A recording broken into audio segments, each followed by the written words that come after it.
the floor where they drop like bombs. Faceless voices running all the cons. Digital whispers in a binary night. No light, no face, pure sound, no sight. Stories unfold in the dark unscrolled. Echoes of silence, secrets untold. Waves crash loud in this audio cave. No mic, no fame, just the sound we crave. Tune and turn up, let the silence break. Raw, unfiltered, hear the earthquake. No mic needed, just a vibe that's real. Faceless words you can touch and feel.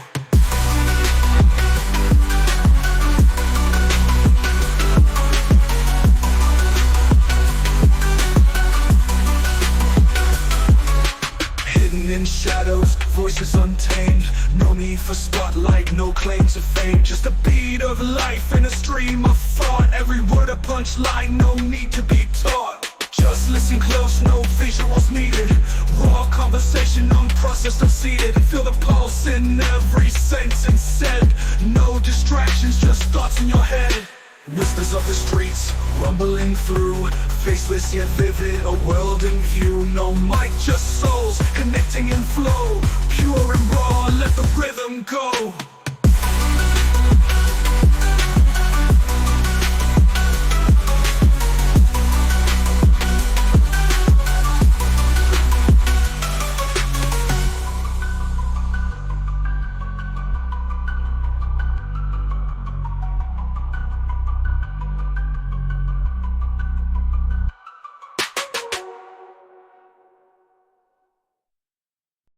Edsger W. Dijkstra was a Dutch computer scientist who is widely regarded as one of the most influential figures in the field. He made significant contributions to a wide range of areas, including algorithm design, programming languages, operating systems, and software engineering. Dijkstra is perhaps best known for his work on graph algorithms, particularly his shortest path algorithm, which is still widely used today. He was also a strong advocate for structured programming and formal verification, and his ideas have had a lasting impact on the way software is developed. Dijkstra was a prolific writer and speaker, and his work has inspired generations of computer scientists. Edsger Wiebe Dijkstra was born in Rotterdam, Netherlands on May 11, 1930. His father, Douwe Wiebe Dijkstra, was a chemist and served as the president of the Dutch Chemical Society. His mother, Brechtje Cornelia Kluijver, was a mathematician who, despite never holding a formal job, greatly influenced his approach to mathematics, particularly his emphasis on elegance and precision. Dijkstra's early life was marked by a strong academic inclination. He excelled in his studies, particularly in mathematics and science. In fact, upon graduating high school in 1948, he achieved the highest possible marks in mathematics, physics, chemistry, and biology. This led his teachers and parents to encourage him to pursue a career in the sciences, despite his initial interest in studying law and representing the Netherlands in the United Nations. Heeding their advice, Dijkstra enrolled at the University of Leiden to study mathematics and physics, with the intention of eventually specializing in theoretical physics. It was during this time that he first encountered electronic computers, a relatively new and fascinating technology at the time. His father, recognizing the potential value of computer skills, encouraged him to take a 3-week programming course at the University of Cambridge in 1951. This experience proved to be a turning point in Dijkstra's life. He was captivated by the intellectual challenges of programming and the potential for creating something entirely new. After 3 years of programming at the Mathematical Center in Amsterdam, Dijkstra realized that his passion lay in computer science rather than theoretical physics. He was drawn to the field's potential for intellectual rigor and the opportunity to contribute to its development as a respectable discipline. This realization led him to formally complete his physics studies and fully commit to the world of computing, a decision that would ultimately shape his remarkable career and contributions to the field.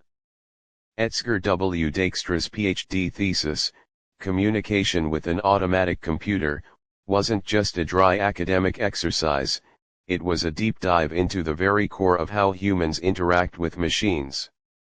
Imagine trying to tell a computer what to do when the only language it understands is a series of cryptic codes. That's the challenge Dijkstra tackled. He focused on designing an assembly language for the Electrologica X1, a cutting-edge computer at the time. This language acted as a bridge, translating human instructions into the machine's language. Think of it like this: you have a brilliant idea for a building, but the construction workers only understand blueprints. Dijkstra essentially created the blueprint, the assembly language, that allowed architects programmers to communicate their vision to the builders, the computer. This work wasn't just about making the computer work, it was about making it work for people.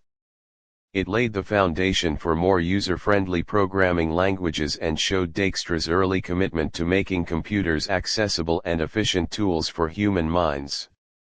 In 1959, Edsger W. Dijkstra published a paper in Numerisch Mathematik titled A Note on Two Problems in Connection with Graphs. This paper, though concise, proved to be remarkably influential, introducing not one, but two fundamental algorithms that continue to be cornerstones of computer science. The first problem addressed was finding the shortest path between 2 points in a graph, a problem that arises in countless applications from mapping software to network routing. Dijkstra's elegant solution, now known as Dijkstra's algorithm, provided an efficient way to determine this shortest path. The second problem explored in the paper was that of finding a minimum spanning tree for a graph. A spanning tree is a subset of the graph's edges that connects all the vertices without any cycles, and the minimum spanning tree is the one with the smallest total edge weight. Dijkstra presented an algorithm for solving this problem as well. This single paper thus laid the groundwork for much future work in graph theory and algorithm design, establishing Dijkstra as a leading figure in the field. This led him to produce a technical report in 1959 titled Some Meditations on the Subject of Programming.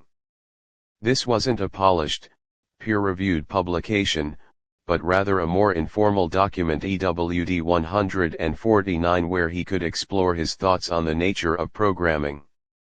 In it, he reflected on the difficulties of designing and implementing algorithms, the need for more disciplined approaches, and the importance of clarity and structure in code. He recognized the immense challenge of managing the resources of a computer memory, processors, peripherals, and coordinating the execution of multiple programs simultaneously. This led him to embark on a significant project at Eindhoven University of Technology, the design and implementation of the operating system. This wasn't just a theoretical exercise, it was a hands-on effort to build a working system from the ground up. The culmination of this work was documented in his 1968 paper, The Structure of the Multi-Programming System, published in Communications of the ACM. In this paper, Dijkstra unveiled the innovative architecture of the system, introducing key concepts like hierarchical structuring, where the operating system was organized into layers, and sophisticated mechanisms for process synchronization, ensuring that different programs could cooperate effectively. The operating system and its accompanying paper were hugely influential, establishing new principles for operating system design that continue to resonate today. Dijkstra's involvement with Algol 60 wasn't just a side project, it was a deep dive into the heart of programming language design and implementation. Imagine a world where programming languages were still quite primitive, and the process of translating human instructions into machine code was a complex, often error-prone task. This was the context in which Algol 60 emerged, a language designed to be more expressive and easier to work with than its predecessors. Dijkstra, along with Jappe Zonneveld, played a crucial role in bringing Algol 60 to life by creating its first compiler. A compiler is essentially a translator, taking the code written in ALGOL 60 and converting it into a form that the computer could understand.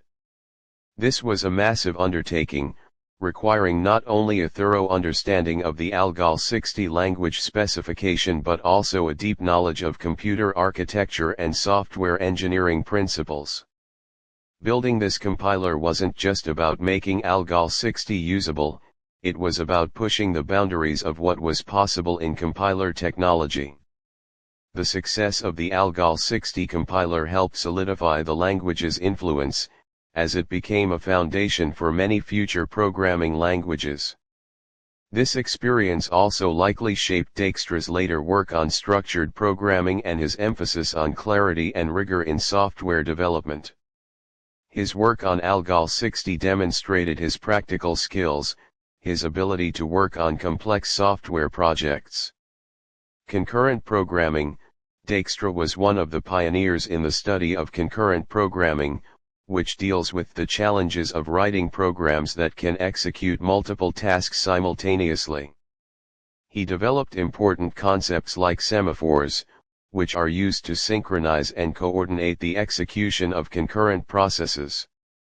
His work in this area laid the foundation for much of what we know about concurrent programming today. Formal methods. Dijkstra was a strong advocate for the use of formal methods in software development. This involves using mathematical techniques to specify and verify the correctness of computer programs. He believed that formal methods could help to improve the reliability and trustworthiness of software. Go-to statement considered harmful. 1968, this short but influential paper, published in Communications of the ACM, was a strong critique of the go-to statement, a feature of many programming languages that allows for arbitrary jumps in the flow of control. Dijkstra argued that the go-to statement made programs harder to understand and debug, and he advocated for more structured control flow constructs. This paper played a significant role in the development of structured programming. 1970, he compiled his thoughts on this topic into a set of notes titled Notes on Structured Programming. While these weren't formally published in a journal, they circulated widely as a technical report EWD 249 and quickly became a foundational document in software engineering. Dijkstra's notes laid out the core principles of structured programming, emphasizing the importance of breaking down programs into smaller, manageable modules. He argued strongly for clear and predictable control flow, advocating against the use of go-to statements, which could create tangled and difficult-to-follow code. He also stressed the importance of program correctness, suggesting that programs should be designed in such a way that their correctness could be rigorously demonstrated. Guarded commands, nondeterminacy and formal derivation of programs. 1975, this paper, published in Communications of the ACM, is a foundational work where Dijkstra formally introduces guarded commands as a programming construct. He explains their use in creating both alternative and repetitive constructs and discusses how they facilitate non-deterministic programming. A Discipline of Programming. 1976, as mentioned before, this book delves deeply into Dijkstra's approach to program design using formal reasoning. It includes a significant section on guarded commands and their role in deriving correct programs from specifications. A Discipline of Programming. 1976, this book is a major work where Dijkstra lays out his approach to program design based on formal reasoning. He emphasizes the use of predicate calculus to specify program behavior and to derive correct programs through a series of logical steps. This book is a deep dive into his philosophy of programming as a rigorous, almost mathematical discipline. Predicate Calculus and Program Semantics. 1990 with Karel S. Scholten, this book, co-authored with Karel S. Scholten, is a more formal and comprehensive treatment of the relationship between predicate calculus and program semantics. It explores how mathematical logic can be used to precisely define the meaning of programs and to reason about their properties. In the later years of his career, Edsger W. Dijkstra remained a vital and influential figure in computer science, continuing to refine and expand upon the ideas that had shaped the field. His deep commitment to formal methods and program correctness remained a central theme, and he explored these areas with characteristic rigor and insight. He championed the use of mathematical logic as a tool for specifying and verifying program behavior, believing that software development should be a discipline grounded in mathematical precision. Beyond the technical aspects of his work, Dijkstra also became increasingly interested in the way mathematical arguments are constructed and communicated. He advocated for a calculational style of proof, emphasizing clarity, structure, and step-by-step reasoning, aiming to make mathematical arguments more accessible and verifiable. His writings during this period often took the form of essays, technical reports, and personal reflections, where he shared his insights on a wide range of topics, from computer science and programming to broader philosophical questions. These writings, characterized by his sharp intellect and distinctive prose, continued to inspire and challenge the computer science community. Dijkstra remained actively engaged in the academic world, holding a position at the University of Texas at Austin until his retirement in 1999. He also maintained connections with the industry, serving as a consultant and advisor. Sadly, Edsger W. Dijkstra passed away on August 6, 2002, leaving behind a legacy of groundbreaking contributions that continue to shape the field of computer science. 2001. The End of Computing Science. COMMACM. 44.3, 92. doi 10.1145 365181.365217. S2 SID 311422279. 2001. What led to Notes on Structured Programming? E. W. Dijkstra Archive, Center for American History, University of Texas at Austin.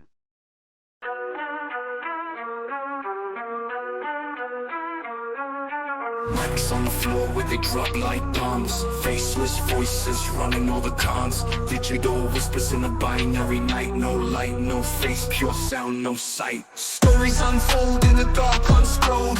Echoes of silence, secrets untold.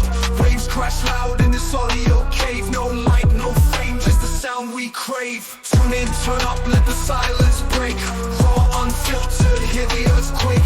No mic needed, just the vibe that's real. Faceless words you can touch and feel.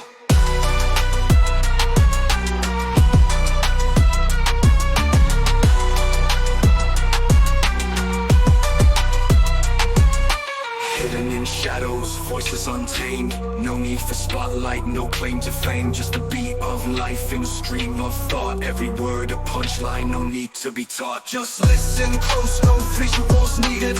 Raw conversation, unprocessed, unseated. Feel the pulse in every sentence said. No distractions, just thoughts in your head. Whispers of the streets, rumbling through. Faceless yet vivid, a world in view. No mic, just souls, connecting in flow. Pure and raw, let the rhythm go. Pure and raw.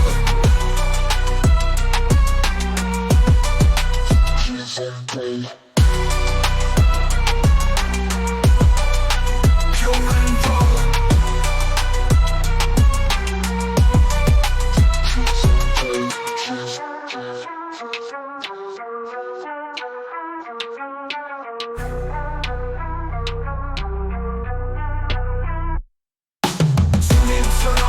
Silence break, raw, unfiltered, hear the earthquake. No mic needed, just the vibe that's real. Faceless words you can touch and feel. Tune in, turn up, let the silence break. Raw, unfiltered, hear the earthquake. No mic needed, just the vibe that's real. Faceless words you can touch and feel. Pure and raw.